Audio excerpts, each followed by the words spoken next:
আর ৩ দিন পরে আমাদের রোজার শুরু হবে। সেই রোজায় অনেকে আমরা কেনাকাটা করতে হয় বা কেনাকাটা করব। এই মুহূর্তে যে নিত্য প্রয়োজনীয় যে দ্রব্যগুলো আছে সেগুলোর কেমন দাম আমি এই ভিডিওর মাধ্যমে আপনাদেরকে কিছুটা ধারণা দেব। তেমন একটা বাড়া নাই, যেগুলো বাড়ছে আগে থেকে বাড়া বিশ্ববাজারের রেট অনুযায়ী আছে আর কি।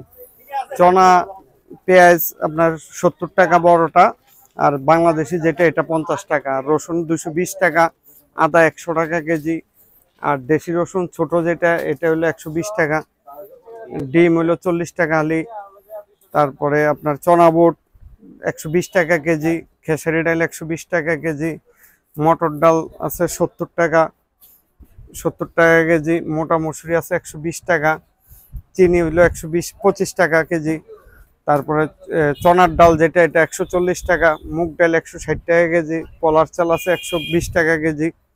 মোটামুটি সবগুলোই রিজনেবল। হলুদ আছে হলো আপনার 350 টাকা কেজি, তারপরে চিরা মুড়িও স্বাভাবিক আছে, মুড়ি 80 টাকা কেজি, চিরা হলো 70 টাকা 75 টাকা কেজি। আদা বাংলাদেশি যেটা এটা 100 টাকা, আর চায়না যেটা এটা হলো আপনার 150 টাকা। তেলের দামটা 850 টাকা 5 লিটার, কিন্তু বাজারে তেলের একটু সংকটের কারণে তেল পাওয়া যাচ্ছে না, এই জন্য আমরা রীতিমতো বেচতে পারতেছি না। ব্রয়লার মুরগির সাদাটা আজকে 2 দিন ধরে বাজার বাড়ার পরে 195 থেকে 200।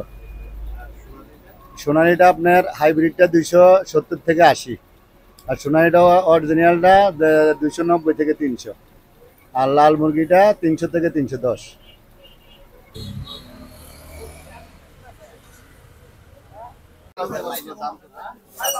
আজকে আমরা 5 কেজি 6 কেজি ওলা কাতল গেছে আপনার 450 টাকা, আর রুই মাছ গেছে আপনার 350 টাকা, 380 টাকা, তেলাপিয়া মাছ গেছে 220 টাকা 1 কেজি 100 200 গ্রাম, আর গাছ কাপ গেছে আপনার 280 টাকা 300 টাকা 3 কেজি 4 কেজি ওলা, আর পাবদা গেছে আপনার 15টা 16টা কেজি 400 টাকা, 400 380 এরকম, আর চিংড়ি গেছে আপনার 1200 টাকা কেজি,